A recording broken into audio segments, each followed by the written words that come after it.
Hello guys, welcome back to my channel. It's Joffrey Noodle Legs here today. Got a bit of a different one today, another top 10, but it's a different one. This one is a music based one. I thought I'd try and introduce a bit of music into my channel now. Obviously I'm not going to play or sing anything, but I'm going to go through my top 10 favourite albums of all time. There might be stuff in here you probably know and stuff in here you might not know. I've got such a bit of a weird taste in music. Most of my I mean, I like alternative sort of rock, through to folk, through to rockabilly, through to sort of like classic rock. I like a little bit of everything, even opera. I love a bit of opera. Um, but these top 10 albums are albums that have been through me, through my life, and they have a lot of meaning to me. A lot of them are sort of bands that I saw for the very first time, like years and years and years ago, and I've followed them ever since.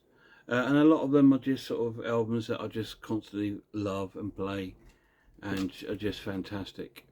Um, Now I've left a few artists out that I really like Bob Dylan and David Bowie, simply because I will do their own top tens.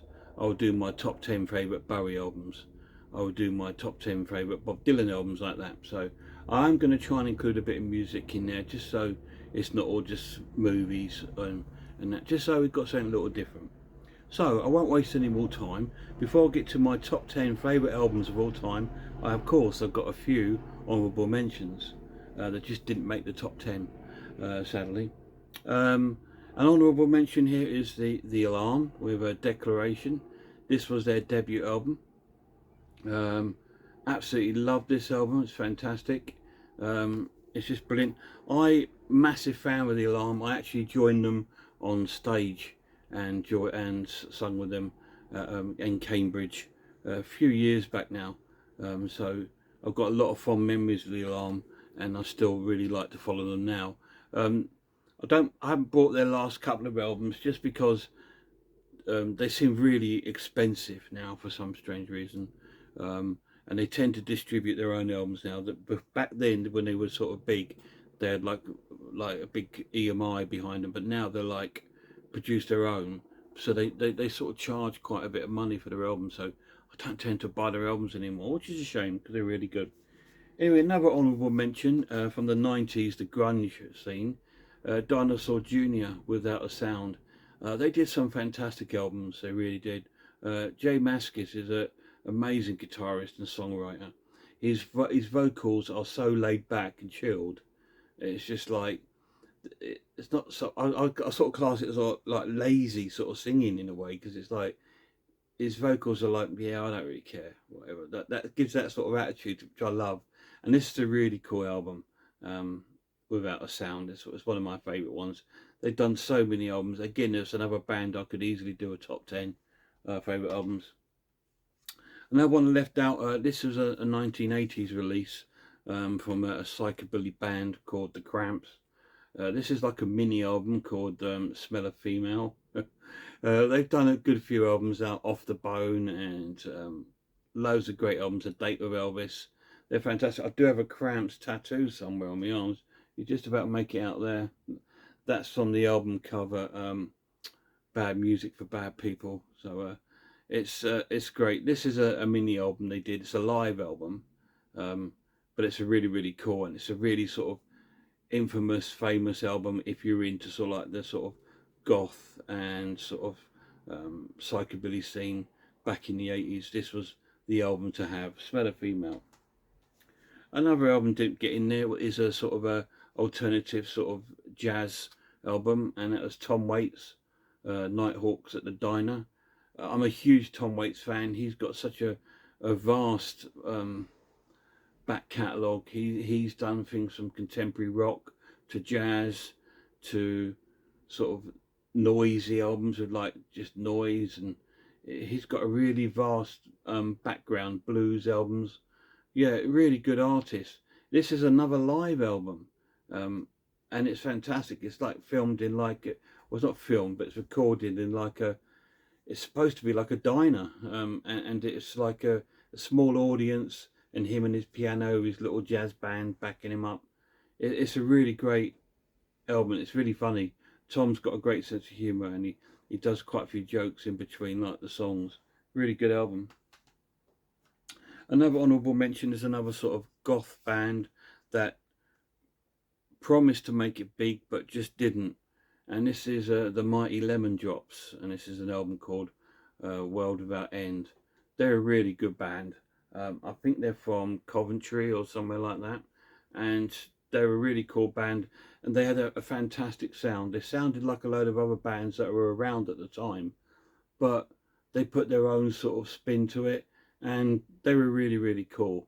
And they almost made it huge, but obviously the band called it a day, and they never made it. But they did a good few albums, and this is one of my favourite ones.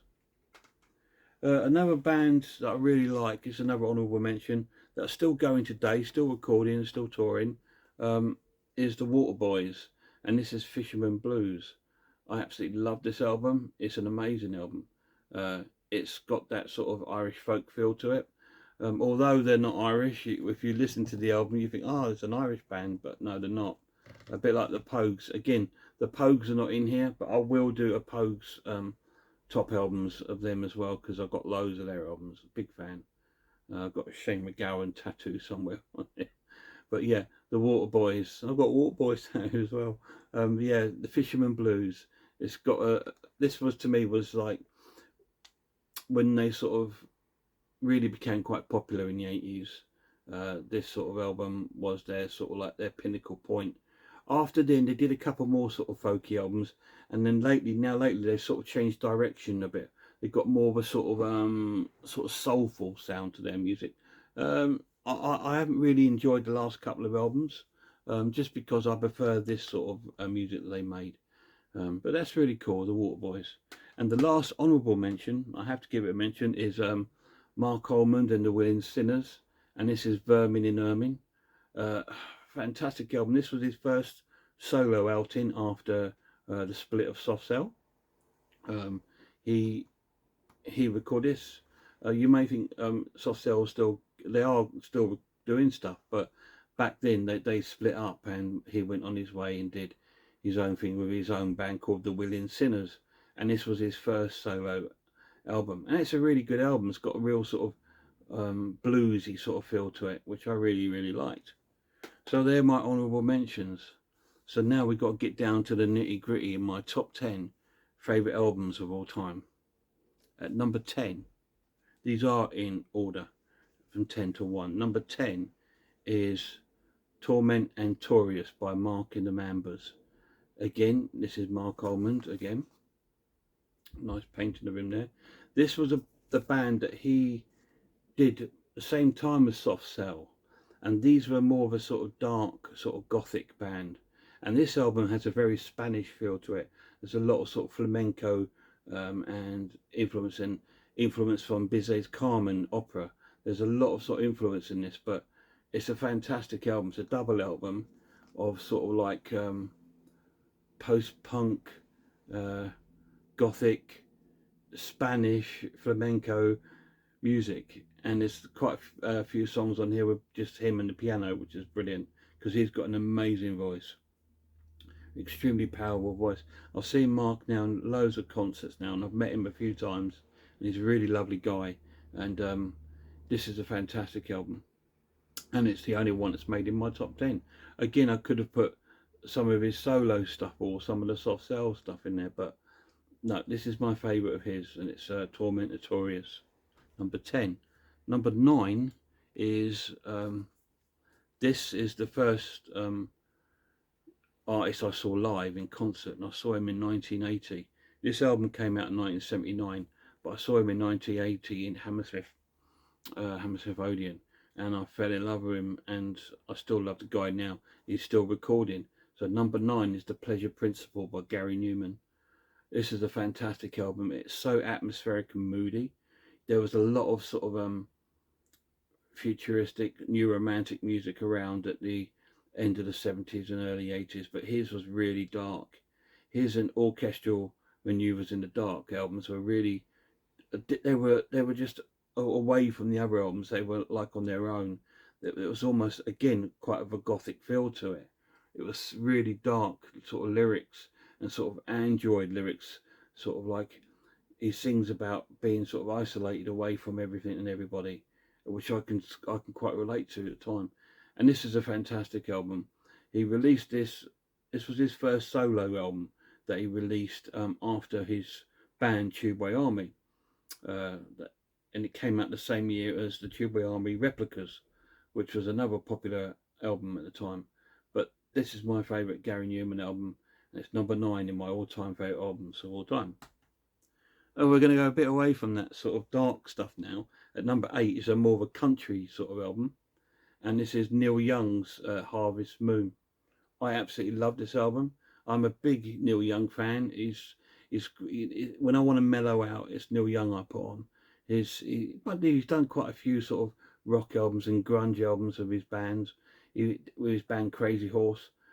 This one is more of a laid-back sort of country affair, and it's got like really cool songs on there, and he plays the harmonica and acoustic guitar, and it's got some beautiful melodies on it.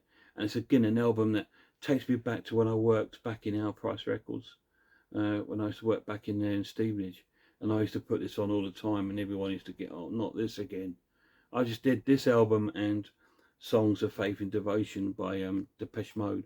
I put on all the time. Again, I haven't put that in my top 10, Depeche Mode. Again, because I can do a top 10 on their albums. So Neil Young, Harvest Moon, fantastic album, brilliant album. So that's my 8th favourite album of all time.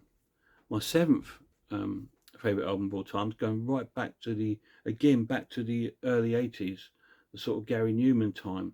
And this was another distinctive singer that no one sounds like him. And he's just got the most beautiful, amazing voice.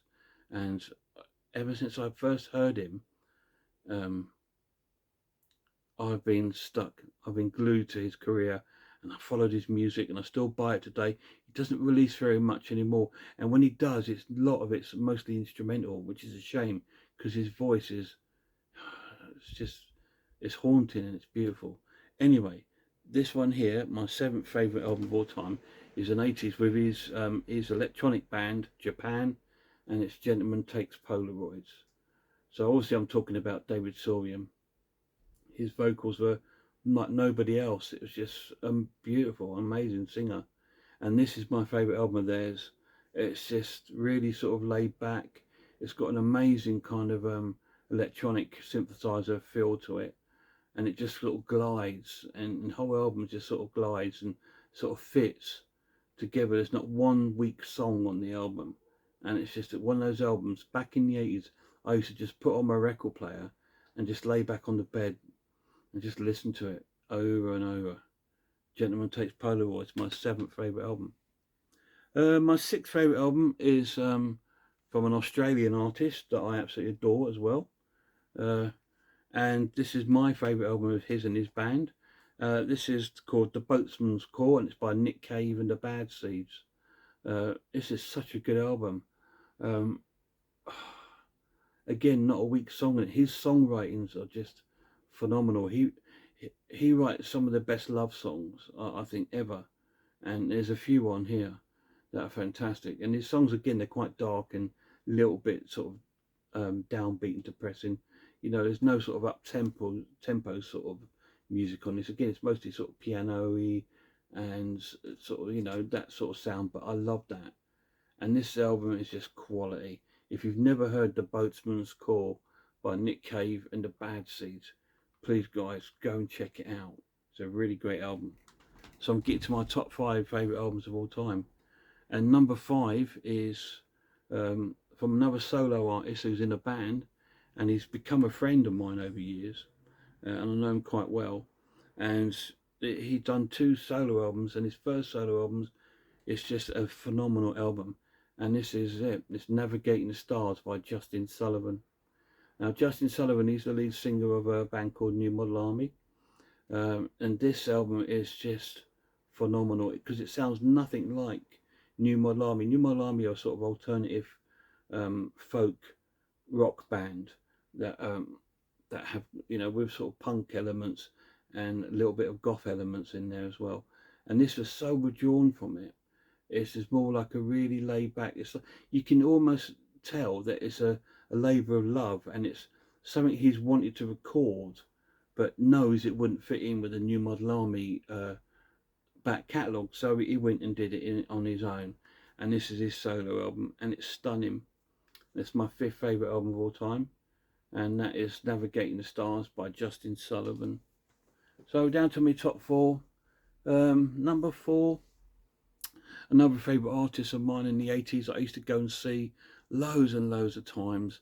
Again, I've met the singer of the band quite a few times, well, a couple of times, and he's a nice chap. A lot of people say, oh, he's quite arrogant, and they don't find him approachable, but I don't care about that. I've approached him a few times, and he's been absolutely spot on with me, and yeah, and he's great. And the band still play, they still tour, and they still record. But this is like I think this is their 3rd album.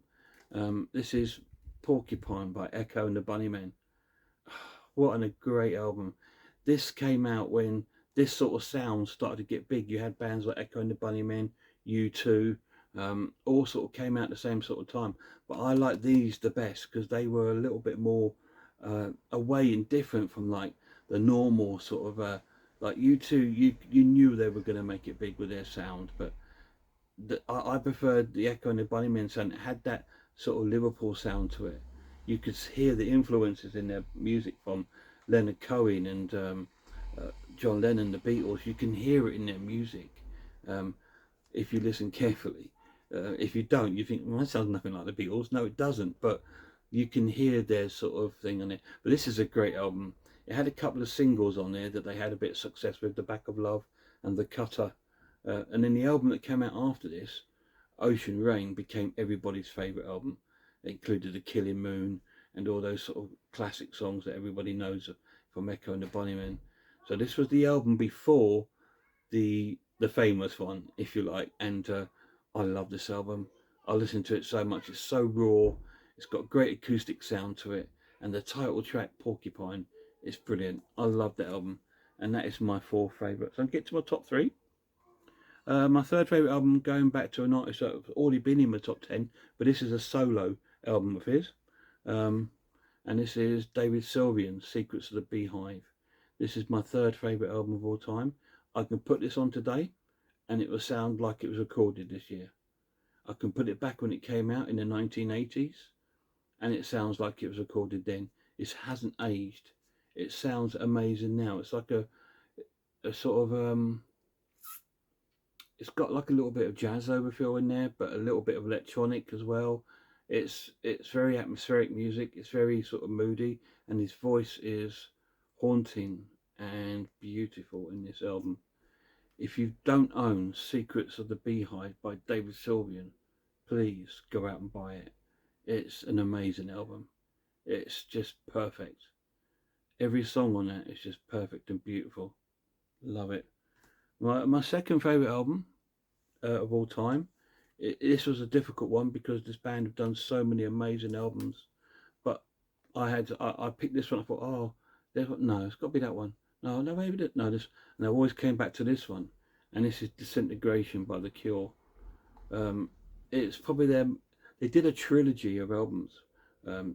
Pornography, Disintegration and Bloodflowers, and Robert Smith calls them like the trilogy albums, because they're all sort of quite dark, sort of again gothic sort of sounding albums, and they all sort of sung about things like lost loves and all sorts of things like that, and heartbreak and all sorts of things.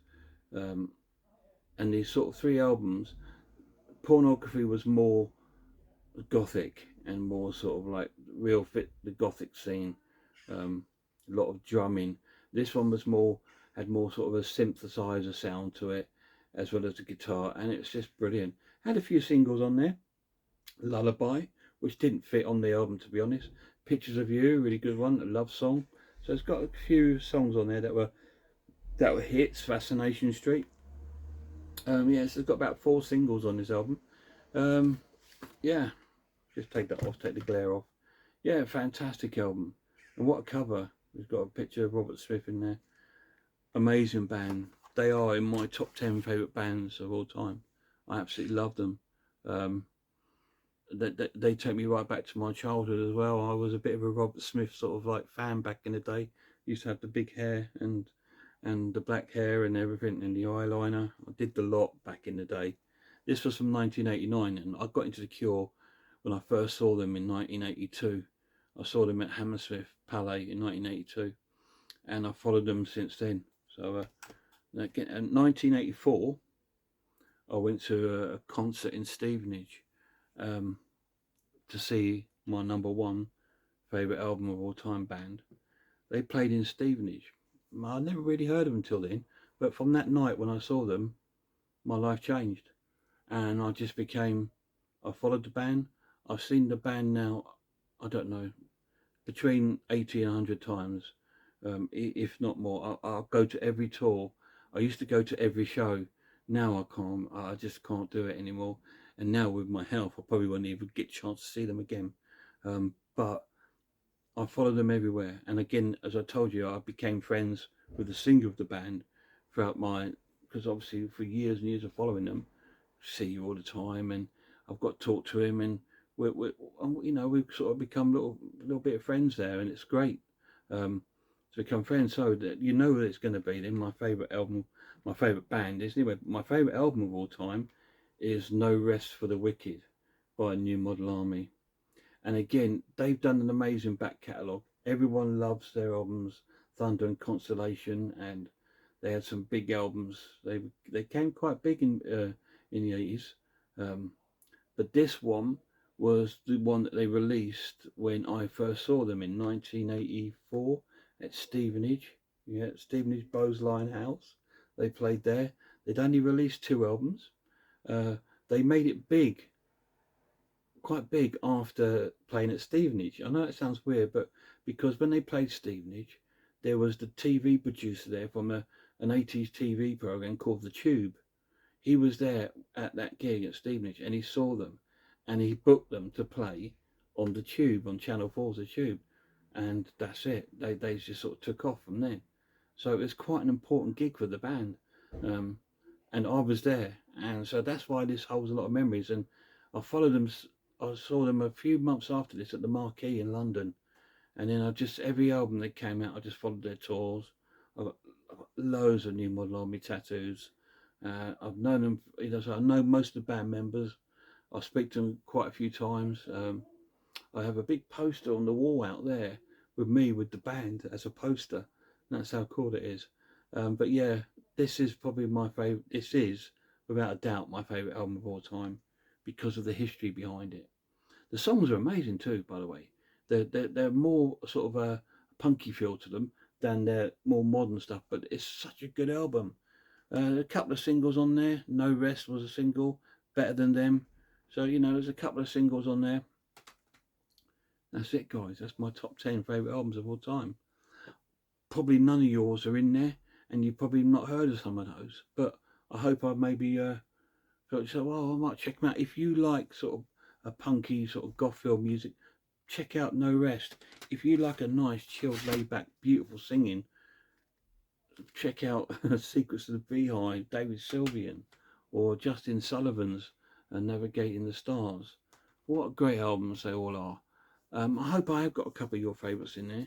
I will do some more music videos. I will probably do my favourite top 10 David Bowie albums, my favourite top 10 Bob Dylan albums, and things like that, because I've got so many. I've got my top 10 favourite box sets, because I've got quite a few box sets, and we'll go through some of them with you. Anyway, guys, until next time, look after yourselves, and I hope I see you all soon.